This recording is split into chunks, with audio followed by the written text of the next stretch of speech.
The American Basketball Association and the National Basketball Association finally merged in 1976, but that was after many years of trying to get the leagues to merge in a bunch of failed attempts. Why did it take so long for both leagues to merge successfully? And what effect did this have on the NBA as we know it today? Let's find out.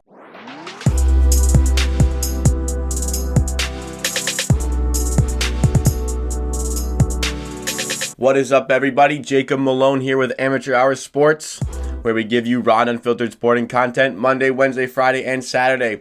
So if it is your first time here with me today and you like what you see, make sure you subscribe to Amateur Hour Sport for more content just like this. In 1960, the American Football League was formed to rival the NFL, to give them a bit of competition with the ultimate goal of eventually forcing the NFL to buy out the AFL and merge with them. And they did that successfully in 1969.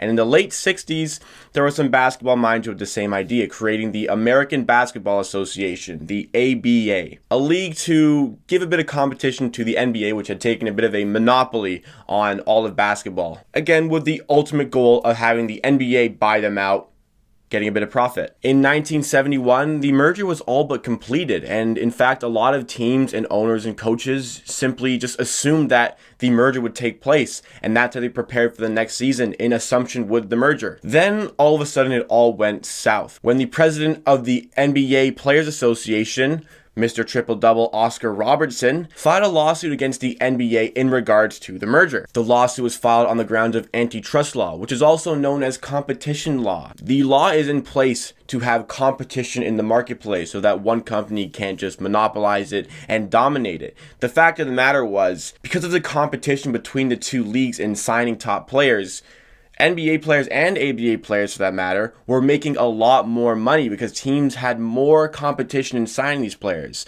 So they had to give them more lucrative deals in order to persuade them in joining their team. Being the president, the lawsuit was filed in Oscar Robertson's name, and he fought for just this because the players were making more money because both leagues existed, so he fought to preserve that for as long as possible. So after all that assumption that the merger was going to happen, all of a sudden, no merger, and the teams had to go back to their respective leagues. However, the merger was still the goal of the ABA and also the NBA for that matter, and many bills were drawn up over the course of the next few years in attempts to get the merger to happen, but the Robertson lawsuit still remained. After this, the ABA switched commissioners to Mike Storen, who had the ultimate goal of improving ABA basketball so much that not only would it rival the NBA, it would either become equal to in quality or better than the NBA, which would ultimately force the NBA into a merger. With this new commissioner, the ABA team started going after the TV deals of many NBA teams, taking away their TV time, thus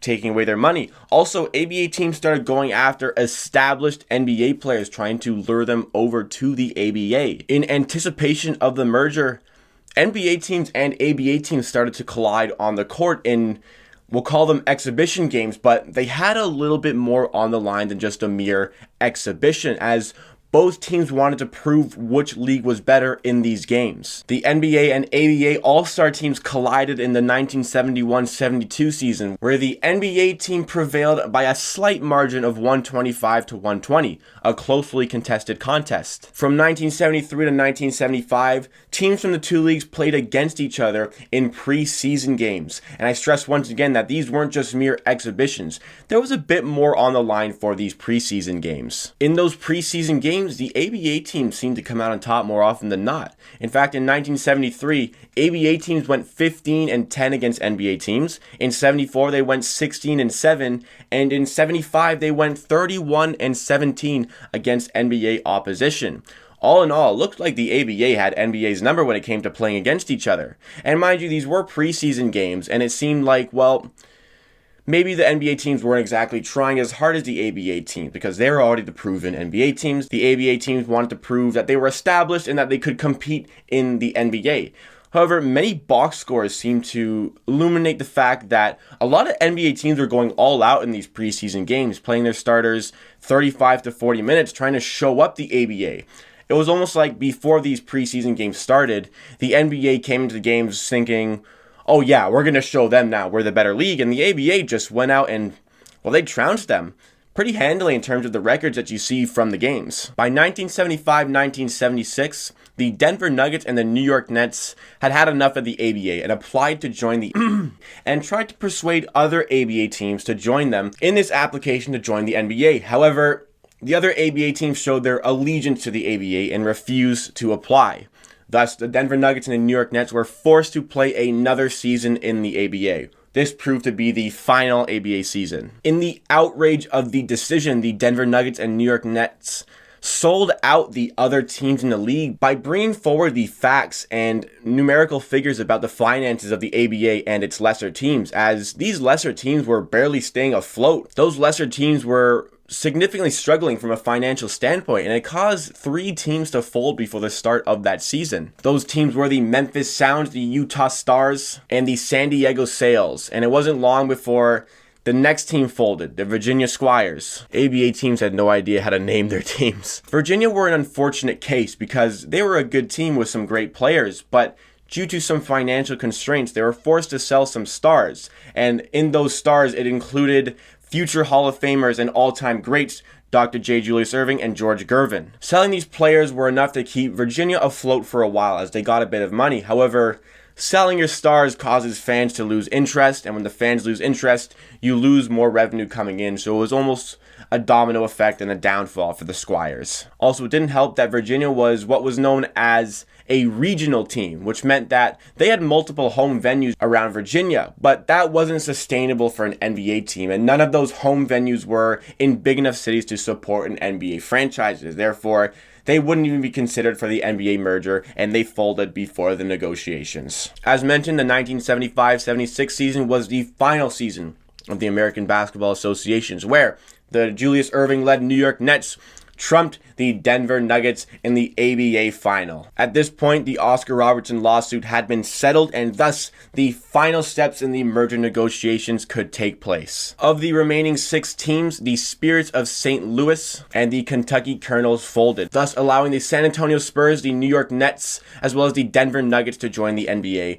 without any sort of problems. They knew that those 3 teams were going to join the NBA. Then the 4th team who joined the NBA was the Indiana Pacers. However, they were a bit of an afterthought in these negotiations, and here's why. Only 4 teams were going to be merging to the NBA, and the Kentucky Colonels were the better choice for that 4th spot, in all truthfulness. However, the players on the remaining 2 folded teams would still be able to join the NBA through a dispersal draft, meaning that based on the order of the teams in the NBA, the worst teams could pick the best player from the ABA and get first choice in that dispersal draft. The Chicago Bulls had that first pick, and they really wanted Gilmore, a future Hall of Famer, on the Kentucky Colonels. So they fought very hard to try to keep the Colonels out of the NBA because they knew they had the rights to draft Gilmore with the first overall pick in the dispersal draft. The Colonels owner, noticing how difficult it would have been to join the NBA, just decided to take the compensation for folding your team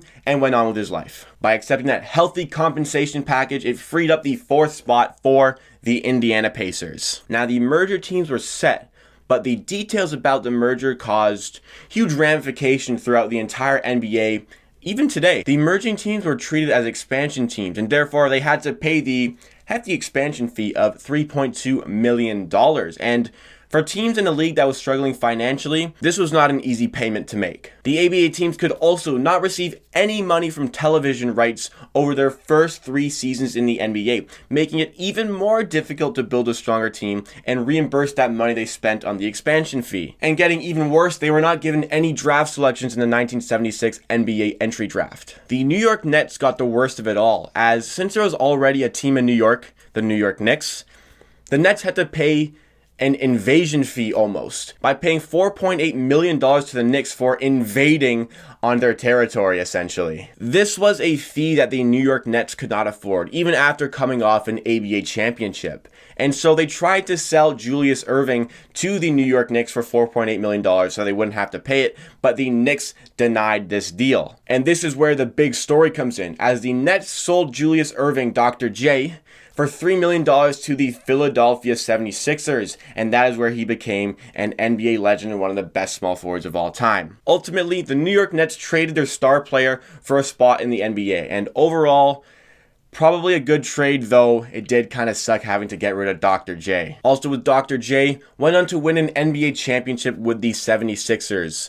The merger was huge for the 76ers, especially in the early 80s when Julius Erving got them that chip. Also on that team was Moses Malone, and probably my favorite nickname in NBA history, the chairman of the board, because of how good he was at rebounding. He came through the dispersal draft and eventually joined the 76ers and Julius Erving, where they won that championship in the early 80s. Moses Malone also went on to be a Hall of Famer as they're coming through the dispersal draft in the ABA-NBA merger. Louis Dampier and Gilmore were the other two Hall of Famers to come out of that dispersal draft, though there were others who came through the merger with their teams. The merger had immediate effect on the NBA, as in the first NBA All-Star game since the merger, 10 of the 24 players came from the NBA, and in the first NBA Finals after the merger, the Portland Trailblazers took on the Philadelphia 76ers, and 5 of the 10 starters in Game 1 were all from the ABA. The ABA revolutionized basketball, and it's likely that the NBA is not what it is today without the creation and the merger of the ABA. The ABA were the first to use the three-point line, and it's because of them that the NBA even considered using a three-point line in the first place. We can also thank All-Star festivities to the ABA, as they debuted the dunk contest in 1976, and eventually that would lead to the NBA introducing that to their All-Star festivities in 1984.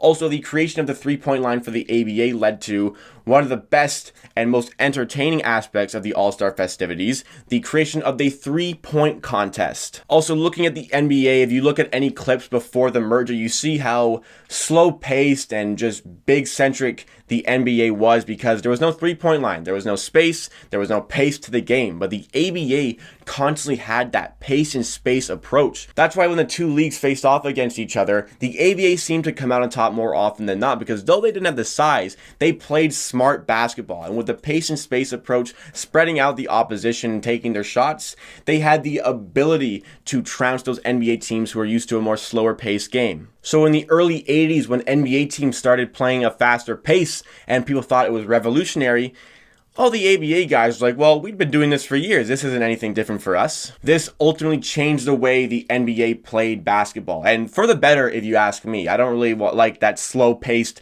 big-centric game that you see in the 70s. As for the teams, only the Spurs have won a championship since the merger, and they've won 5 of those things. And the only other team to even make a finals is the New York Nets, who eventually became the New Jersey Nets and then the Brooklyn Nets. But at the time, the New Jersey Nets made 2 finals, though they did not win. The Indiana Pacers and Denver Nuggets have never made an NBA Finals, though close in some years for the Pacers, it's never happened for either of those teams. Ultimately, the ABA-NBA merger was tremendous and did great things for the world of basketball, but we have to appreciate the roots of some of the things that we enjoy and love today about basketball. But that's all for today. Thank you for watching. Be sure to like the video if you like and subscribe to Amateur Hour Sports for more content just like this. As well, hit that notification bell so you never miss an episode. We post 4 times a week. At the end of the day, I believe what I say, and if you disagree, that's okay.